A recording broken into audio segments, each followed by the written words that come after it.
मुबारक हो। पाकिस्तान की आज़ादी का दिन है। आपको, आपके सामईन को और आपके नाजरीन को सबको मुबारक। सर बहुत शुक्रिया। हमारे लिए ये आज़ाद की बात है कि आप हमारे सामने बैठे हैं और आज़ादी के इस दिन के हवाले से हम प्रोग्राम कर रहे हैं। सर आपका भी बहुत शुक्रिया टाइम का। सर सबसे पहले तो मैं ये पूछूंगा, पाकिस्तान की आज़ादी के हवाले से आपकी अपनी कोई यादें हमसे शेयर करें।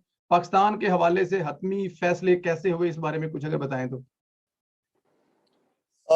संदेला साहब, ऐसे है कि मेरी पैदाइश तो आज़ादी से कुछ 3 साल पहले की है। जी।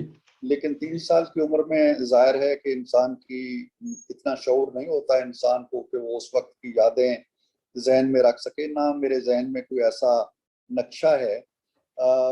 आज़ादी के पहले आसार जो मुझे नज़र आए और जो बातें मैंने सुनी अपने वालिदैन से, अपने अहले खाना से, वो यही थी कि जी ये इलाका जो हमारा गांव है, चक पेली खान एक मशहूर कस्बा है। हमारे साबिक जो लीडर रहे हैं PMLN के, चौधरी निसार अली खान, उनका जी। हल्का रहा है। जो हमारी आबाई रिहायशगाह थी, गांव था, उसके उस गांव में एक बंदा नाम का बहुत अच्छा कस्बा था। और वो कस्बा ज्यादातर आबादी जो थी वो सिखों की थी। उसमें बहुत कम गिनती के चंद लोग थे जो मुसलमान थे। तो जब मैं उस स्कूल में दाखिला हुआ मेरा, तो हमने देखा कि उजड़ी पुजड़ी इमारतें हैं, उजड़ी पुजड़ी दुकानें हैं, गिरे पड़े घर हैं। तो फिर हमें ये होता था तजस्सुस कि ऐसा क्यों हुआ। तो पता चला कि वो लोग जब यहाँ से निकले हैं तो ये सारी सूरत हाल हुई। और उस हवाले से हमें आज़ादी का थोड़ा सा है। फिर ये कहानियां कि जी फलाने फलान जगह से इतनी चीज़ें ले ली, फलाने फलान जगह से इतनी लूट मार हो गई, ये कहानियां भी कि सिख बरादरी के कुछ लोगों को, यहाँ के जो करता धरता लोग थे हमारे गांव के, उन्होंने किस तरह पनाह दी और उनकी खातीन को किस तरह पनाह दी। तो इस तरह की कहानियां तो हम सुनते रहे बचपन से। लेकिन सच्ची बात यह है कि मुझे न तो वो अब मनाजर देखने का मौका मिला और न कोई शौरी तौर पर मेरे जहन में कोई यादें हैं उस ऐद की। बिल्कुल ठीक, बिल्कुल ठीक सर। जैसे आप बता रहे हैं, क्योंकि वो रिसेंटली थे, आप 5 7 10 साल की उम्र में आए होंगे, तो अभी तक वही माहौल चल रहा होगा, इसमें कोई शक नहीं है। अच्छा सर, आज यौम पाकिस्तान है, आज के दिन से हमें नजरियाती आजादी मिली। क्या वाकई हम नजरियाती तौर पर आजाद हैं? देखें, नजरियाती आज़ादी पता नहीं इसको कहना चाहिए या नहीं कहना चाहिए। ये आज़ादी तो बहरहाल जो स्ट्रगल हमने की, जो जद्दोजहद की, वो दो कौमी नजरिए की बुनियाद पे थी। वो थ्योरी जो सर सैयद अहमद खान ने भी प्रोपेगेट की और अल्लामा इकबाल ने भी 1930 के खुतबे में उसका तस्वुर पेश किया। और फिर कायदे आजम ने बड़े वाज़े अल्फाज में कहा कि यहाँ एक नहीं दो अक़वाम बसती हैं। तो ये जो दो कौमी नजरिया था, ये तशख़्ख़ुस जो था हमारा, आइडेंटिटी जो थी हमारी, हमारा जो जुदागाना एक मकाम था कौम का, वो हमारे मजहब, हमारे दीन, हमारी रस्म व रवाज, हमारी तहजीब, हमारी अखलाकियात, हमारा कल्चर, हमारी रिवायात, इन हवालों से था। और कायदे आजम ने वाज़ेह तौर पर कहा था कि ये दो कौमें इकट्ठी नहीं रह सकती, ये हर पहलू से अलग अक़वाम है। यहाँ तक कि हीरोज जो हैं वो दूसरे के दुश्मन हैं और दूसरे के जो हीरोज हैं वो पहली के दुश्मन हैं। तो ये एक गैर फितरी इत्तेहाद होगा। तो दो कौमी नजरिए की बुनियाद पे हमने आज़ादी की जद्दोजहद की और आज़ाद होने के बाद जाहिर है कि ये नजरिया आज भी मौजूद है। दो कौमी नजरिया हर रोज साबित होता है। जब हम भारत में देखते हैं कि मुसलमानों के साथ क्या सलूक हो रहा है, जब हम भारत में देखते हैं कि मकबूजा कश्मीर के जो मुसलमान हैं उन पर अरसाए हयात किस तरह तंग कर दिया गया है, तो ये सारी अलामतें ऐसी हैं जिनसे कायदे आजम की बसीरत और हमारे बड़ों की बसीरत वाज़े होती है, जिन्होंने ये कहा था कि ये अक़वाम इकट्ठी नहीं रह सकती। अल्लाह का फजल है कि पाकिस्तान एक आज़ाद मुल्क है। अपने नज़रिए की बुनियाद पे हमने आज़ादी की और वो नज़रिया हमें बड़ा अजीज़ है। अब अगर आप ये पूछें जी कि उस नज़रिए को हमने कितना प्रैक्टिस किया, कितना हम उस पर अमल कर रहे हैं, हमारे निज़ाम में वो कितना डला, हमारे आइन के अंदर कितना आया और हमारे मामूलात हयात के अंदर, हमारी हुक्मरानी के अंदर उसका कितना अमल दखल है, तो ये एक तफसीली बहस हो जाएगी। लेकिन नज़रिया मैं समझता हूँ कि मौजूद है और हमें बेहद अजीज है। बिल्कुल ठीक है। अच्छा अच्छा सर, एक चीज में जरा ये बताएं, ये बड़ा सवाल होता है कि कायदे आजम और इल्लामा इकबाल का नजरिया क्या था। कोई कहता है कि सेकुलर था और कोई कहता है कि मिसाके मदीना का मॉडल था।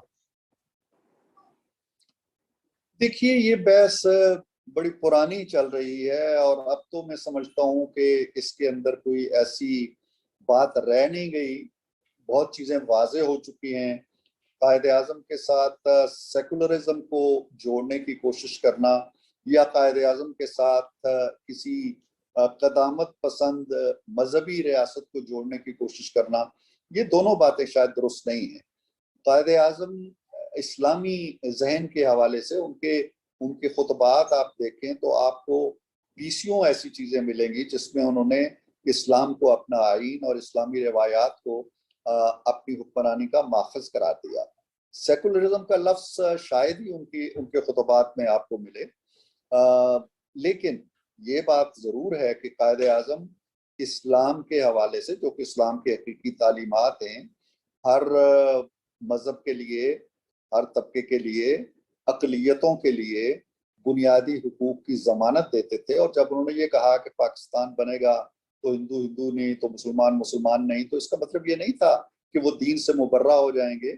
मतलब ये था कि उनको अपने मजहबी इबादत पे अमल करने की आज़ादी होगी, अपनी इबादत गाहों में जाने की आज़ादी होगी, उनके समाजी हुकूक होंगे, उनके मुआशरती हुकूक होंगे, उनके मुआशी हुकूक होंगे। तो इस हवाले से आप अगर सेकुलरिज्म की तरफ खींच के ले जाना चाहें तो बेशक ले जाए, लेकिन कायदे आजम के यहाँ बहरहाल किसी लादीन रियासत का तस्वर नहीं था। बिल्कुल ठीक सर।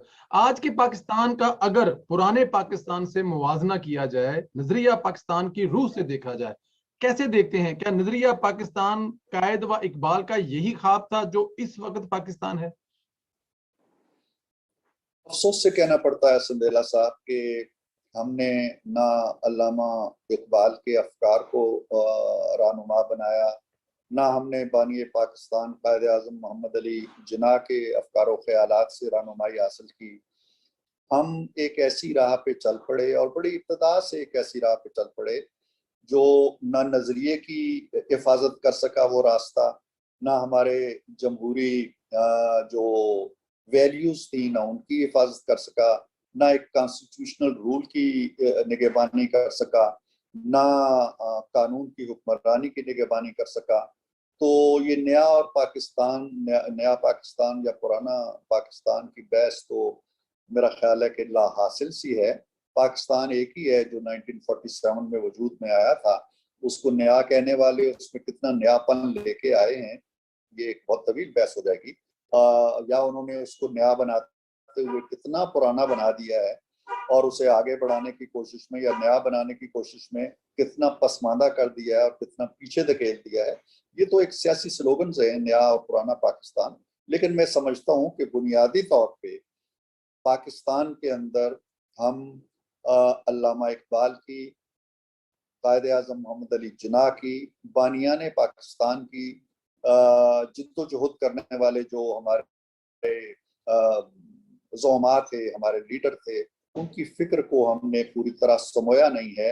आप मदीना की रियासत की बात करते हैं, मुझे तो अल्लामा की वो बात याद आती है कि चूमी गोयम मुसलमानम बलरजम के दानम मुश्किलाते ला इलारा, कि मैं तो जब ये कहता हूँ कि मैं मुसलमान हूँ तो मैं कांप उठता हूँ, लरस जाता हूँ कि मैं जानता हूँ कि ला इलाहा इल्लल्लाह कहने की मुश्किलात क्या है। इसी तरह अगर मदीना की रियासत की बात करें तो मेरा ख्याल है कि साहिब दिल और साहिब दर्द आदमी और साहिब शऊर आदमी कांप जाएगा, लरस जाएगा कि मैं इस मुल्क को या इस निज़ाम को या इस कारोबार हुकूमत को किस मुकद्दस अलामत के साथ जोड़ रहा हूँ। तो ऐसी बात नहीं है। मदीना मुनव्वरा की फिक्र और मदीना मुनव्वरा की रियासत, अल्लाह करे कभी हम उस तरह की एक रियासत तश्कील दे पाएँ या उससे मिलती जुलती कोई रियासत तश्कील दे पाएँ। हकीकत तो यह है कि हम एक अच्छी दस्तूरी जमहूरी रियासत की तश्कील नहीं दे सके जिसमें अवाम की हुक्मरानी हो और अवाम की हाकमियत को तस्लीम किया जाए, जो कि जमहूरियत की बुनियादी रूह होती है। बिल्कुल ठीक है, जमहूरियत की बुनियादी रीत होती है। सर, पाकिस्तान को जमहूरी ताकत बनाया गया, इस नजरिए के तहत आजाद भी कराया गया। क्या वजूद पाकिस्तान से अब तक पाकिस्तान में जमहूरियत का अक्स नजर आया? अगर नहीं तो क्यों? बुनियादी वजह क्या है और क्यों नजर नहीं आई जमहूरियत जिस जिस बुनियाद पे बनाया गया इसको? बड़ी दर्दनाक कहानी है संदेला साहब। आपने एक ऐसा सवाल आज़ादी के दिन पे उठाया है जो सच्ची बात यह है कि ऐसे ही है जैसे जख्मों को कुरेदा जाए और उनसे फिर से लहू रिसने लगे। बड़ी दिलगुदाज कहानी है जमहूरियत की हमारे